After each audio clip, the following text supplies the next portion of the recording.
రైతు ఆశీర్వాద సభకి ముఖ్యమంత్రిగా విచ్చేసిన ముఖ్య అతిథిగా విచ్చేసిన మన ప్రియతమ ముఖ్యమంత్రి గౌరవనీయులు శ్రీ రేవంత్ రెడ్డి గారికి,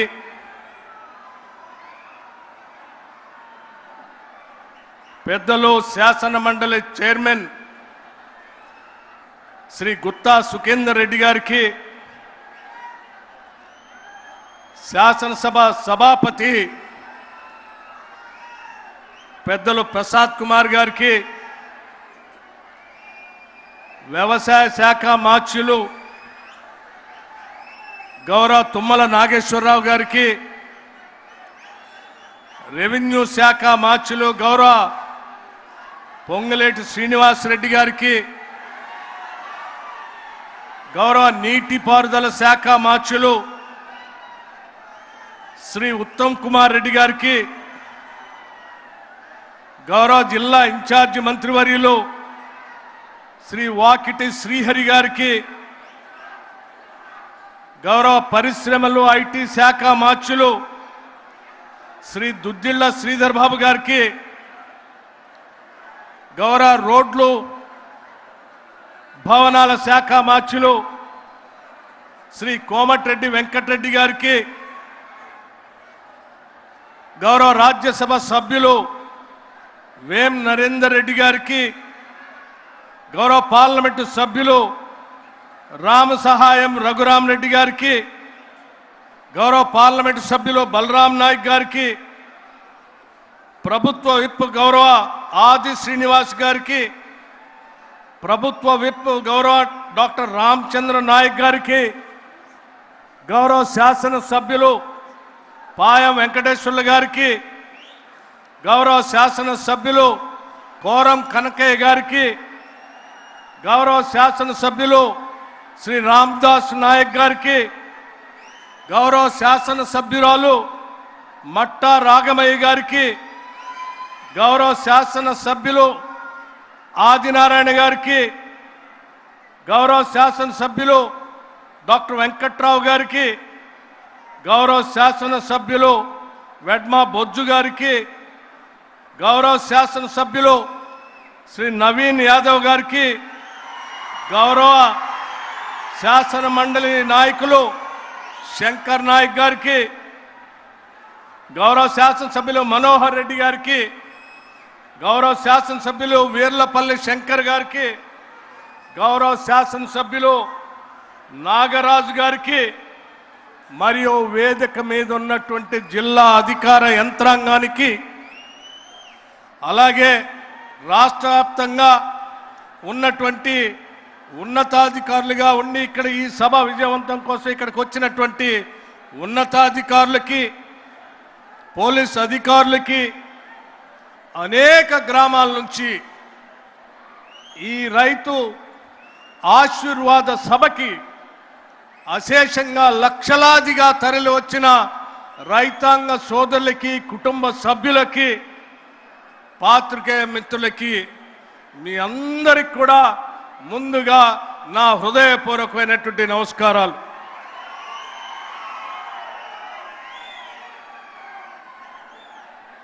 రైతు భరోసా సభని ఖమ్మం జిల్లాలో మధిర శాసనసభ నియోజకవర్గంలో ఇక్కడ ఏర్పాటు చేద్దామని చెప్పి మిత్రులు మంత్రివర్గ సహచరులు చెప్పినప్పుడు ఇక్కడికి వచ్చి రైతులతో మాట్లాడితే ఇక్కడ ఉన్నటువంటి రైతులందరూ కలిసి ఒక మాట చెప్పారు, ఇది రైతు భరోసా సభ కాదు, మా అందరి గురించి ఆలోచన చేస్తున్నటువంటి ప్రజాప్రభుత్వాన్ని, ఈ రాష్ట్ర ముఖ్యమంత్రిని, యావత్ కేబినెట్ సభ్యులందరినీ కూడా రైతులుగా మేము ఆశీర్వదించడానికి సిద్ధంగా ఉన్నాం. ఈ సభకి రైతు ఆశీర్వాద సభ పెట్టండి అని చెప్పి ఇక్కడ ఉన్నటువంటి రైతాంగ సోదరులు అడిగిన మీదటే ఈ సభకి రైతు ఆశీర్వాద సభ అని పెట్టడం జరిగింది. ఇటువంటి రైతు ఆశీర్వాద సభకి రాష్ట్ర ముఖ్యమంత్రి వర్యుల్ని, సహచర మంత్రివర్గ సభ్యులందరినీ కూడా శాసనసభ్యులకు కూడా మధిర శాసనసభ నియోజకవర్గంలో ఈ కార్యక్రమం ఏర్పాటు చేసుకుంటున్నాం.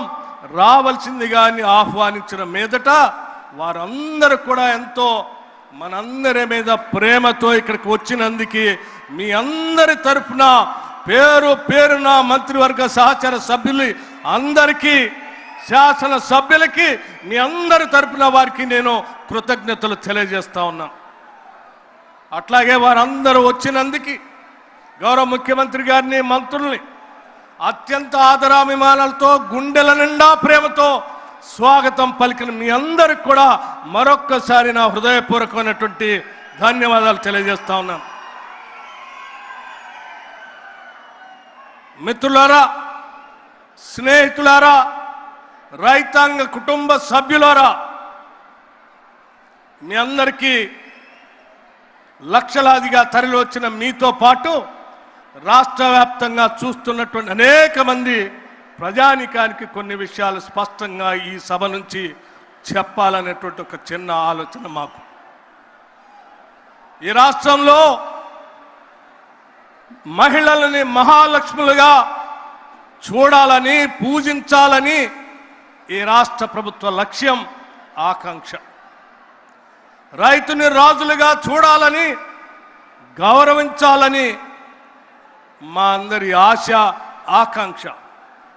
అందుకే మహిళల్ని మహాలక్ష్ములుగా చూడాలనేటువంటి ఆలోచనతోనే ఆనాటి కాంగ్రెస్ ప్రభుత్వం మొదలుపెట్టిన వడ్డీ లేని రుణాల్ని గత 10 సంవత్సరాలు పాలించిన టీఆర్ఎస్ ప్రభుత్వం వడ్డీ లేని రుణాల్ని తుంగలో తొక్కితే తిరిగి మన ప్రజా ప్రభుత్వం, కాంగ్రెస్ ప్రభుత్వం అధికారంలో రాగానే గౌరవ ముఖ్యమంత్రి రేవంత్ రెడ్డి గారు, కేబినెట్ అందరూ ఆలోచన చేసి మన మహిళల్ని మనం సంస్కరించుకొని, మన సంస్కారం, మనం మహిళల్ని మహాలక్ష్మిలాగా పూజిస్తాం, గౌరవిస్తాం. అటువంటి మహిళల్ని ఆర్థికంగా ఎదగటం కోసం ఎన్ని ఇబ్బందులున్నా తిరిగి వడ్డీ లేని రుణాల్ని, ఆ పథకాన్ని రాష్ట్రంలో మొదలు పెట్టాల్సిందే అని చెప్పటమే కాకుండా సంవత్సరానికి 20,000 కోట్ల రూపాయలు, సంవత్సరానికి 20,000 కోట్ల రూపాయల లెక్క 5 సంవత్సరాలకి 1,00,000 కోట్ల రూపాయలు మహిళలకి బ్యాంకుల ద్వారా లింకేజ్ చేసి రుణాలు ఇప్పించే కార్యక్రమం చేపడతామని చాలా స్పష్టంగా ప్రకటించడమే కాదు, కేవలం 2.5 సంవత్సరాల్లో ఈ రాష్ట్రంలో ఉన్నటువంటి కోట్లాది మహిళలకి 67,000 కోట్ల రూపాయలని ఇప్పటికే వడ్డీ లేని రుణాల్ని బ్యాంకు లింకేజ్ ద్వారా మహిళలకు అందించడం జరిగిందని చెప్పడానికి చాలా సంతోషిస్తా ఉన్నాం. అంతేకాదు, వడ్డీ లేని రుణాల పరిమితిని 5 లక్షల నుంచి 10 లక్షలకి పెంచాం. రాష్ట్ర వ్యాప్తంగా మహిళలందరూ కూడా ఉచితంగా బస్సులో ప్రయాణం చేసేటువంటి ఒక మహాలక్ష్మి ఆర్టీసీ బస్సు ఉచిత ప్రయాణాన్ని కూడా పెద్ద ఎత్తున ఏర్పాటు చేశాం. రాష్ట్రంలో ఉన్నటువంటి మహిళలు కోటీశ్వరులుగా మారటానికి వ్యవస్థలో అందుబాటులో ఉన్న ప్రతి అవకాశాన్ని కూడా వ్యాపారవేత్తలుగా మార్చడానికి రాష్ట్ర ప్రభుత్వం మహిళలకి అన్ని వేళలా అందుబాటులోకి వచ్చేటట్టుగా చేసే కార్యక్రమం మీ అందరికీ తెలిసిందే. అందులో భాగంగా పవర్ ప్రాజెక్ట్స్ కావచ్చు, పెట్రోల్ పంప్స్ కావచ్చు, క్యాంటీన్స్ కావచ్చు, ఆర్టీసీ బస్సులు కొనుగోలు విషయం కావచ్చు, ఇవన్నీ కూడా రాష్ట్ర వ్యాప్తంగా ఉన్నటువంటి మహిళల అభివృద్ధి కోసం, ఆర్థికంగా ఎదగటం కోసం ఈ రాష్ట్ర ప్రభుత్వం మహిళలను మహాలక్ష్ములుగా చూడాలని ఆకాంక్షతో చేస్తున్నటువంటి కార్యక్రమం. అందుకే రాష్ట్ర వ్యాప్తంగా ఉన్న మహిళలందరినీ మీరందరూ ఎదగాలి, కోటీశ్వరులుగా మారాలి అనేదే మా ప్రభుత్వ లక్ష్యం, ఆశ, ఆకాంక్ష కూడా. అలాగే వ్యవసాయ రంగం విషయానికి వస్తే, వ్యవసాయం వృత్తి కాదు, వ్యవసాయం అది మన సంస్కృతి, మన జీవన విధానం, వ్యవసాయం మీద రాష్ట్ర ప్రభుత్వం ఇచ్చేటువంటి సంక్షేమ కార్యక్రమాల పేరు మీద ఇచ్చే నిధులు ఉచితాలు కాదు. అది రాష్ట్రానికి వచ్చేటువంటి స్థూల ఉత్పత్తి ఆదాయానికి కావలసిన పెట్టుబడులుగా రైతాంగ సోదరులకి రాష్ట్ర ప్రభుత్వం రైతు భరోసా పేరు మీద పెద్ద ఎత్తున నిధులు ఇస్తూ ముందుకు పోతా ఉన్నాం. ఇది మామూలు విషయం కాదు. ఒక్కసారి ఆలోచన చేయండి మిత్రులారా. గత టిఆర్ఎస్ ప్రభుత్వం రైతు బంధు పేరు మీద కేవలం 5,000 రూపాయల ఎకరానికి ఇవ్వాలని ఆలోచన చేస్తే కూడా వాళ్ళు ఆ రైతు బంధు ఇచ్చే కార్యక్రమం 145 రోజుల నుంచి 169 రోజులు ఇచ్చేవాళ్ళు. కానీ మన ప్రభుత్వం ఈ ముఖ్యమంత్రి రేవంత్ రెడ్డి గారు, వ్యవసాయ శాఖ మంత్రి తుమ్మల నాగేశ్వరరావు గారు, మన కేబినెట్ శాసన మంత్రులందరూ కలిసి ఒకటే మాట చెప్పారు.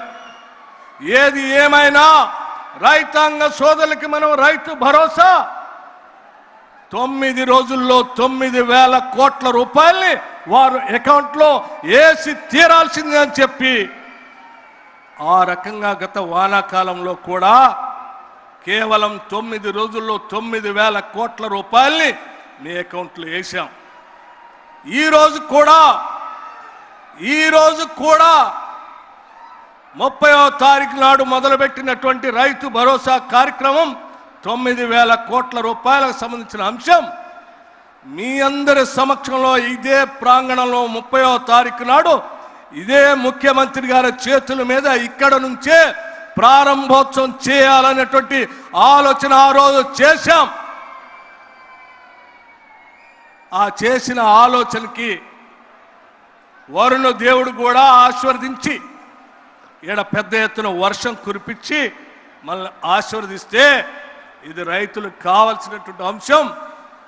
మనం హైదరాబాద్లో మొదలు పెడదాం. మళ్ళీ చింతకాని మండలం జగన్నాథపురం వత్కేపల్లి క్రాస్ రోడ్లో లక్షలాది మంది సమక్షంలో చివరి 1,009 కోట్ల రూపాయలు ఇక్కడి నుంచే గౌరవ ముఖ్యమంత్రి గారి చేతుల మీదుగా మేట నొక్కి టింగ్ టింగ్ టింగ్ వాళ్ళ అకౌంట్లో డబ్బులు పడేటట్టుగా చేసే కార్యక్రమాన్ని ఈరోజు ఇక్కడ ఏర్పాటు చేశాం. ఎప్పటికే 8 ఎకరాలకు వరకు ప్రతి రైతు అకౌంట్లో డబ్బులు పడ్డాయి. ఈరోజు 9 నుంచి 54 ఎకరాల వరకు ఉన్నటువంటి 16,81,000 ఎకరాలకు సంబంధించి 1,009 కోట్ల రూపాయల్ని మీ అందరి సమక్షం నుంచి ఇక్కడ నుంచే రిలీజ్ చేసే కార్యక్రమం జరగబోతోంది. కూడా పెద్ద ఎత్తున మీ సమక్షంలో 1,009 కోట్ల రూపాయల్ని మీ అందరి సమక్షం నుంచి ఇక్కడ నుంచే రిలీజ్ చేసే కార్యక్రమం జరగబోతా ఉంది. అందుకే మీ అందరూ కూడా పెద్ద ఎత్తున మీ సమక్షంలో 9 రోజుల్లో 9,000 కోట్లు వేసే ప్రభుత్వాన్ని గుండెల నిండా ప్రేమతో, మనసు నిండా అభిమానంతో ఆశీర్వదించవలసిందిగా మీ అందరికీ నేను విజ్ఞప్తి చేస్తా ఉన్నాను.